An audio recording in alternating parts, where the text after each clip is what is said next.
بسم اللہ الرحمن الرحیم۔ السلام علیکم ورحمۃ اللہ وبرکاتہ۔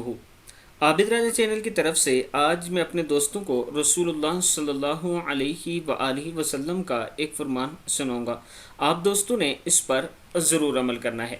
حضرت عبداللہ بن عباس رضی اللہ تعالیٰ عنہ فرماتے ہیں کہ رسول اللہ صلی اللہ علیہ وآلہ وسلم نے ایک شخص کے ہاتھ میں سونے کی انگوٹھی دیکھی تو آپ صلی اللہ علیہ وآلہ وسلم نے اسے اتار کر پھینک دیا اور فرمایا، کتنی تعجب کی بات ہے کہ تم میں سے کوئی شخص آگ کے انگارے کو اپنے ہاتھ میں رکھنا چاہتا ہے۔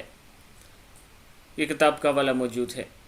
یعنی جو سونا ہوتا ہے، گولڈ، یہ مرد پر حرام ہوتا ہے، اسے مردوں کو نہیں پہننا چاہیے۔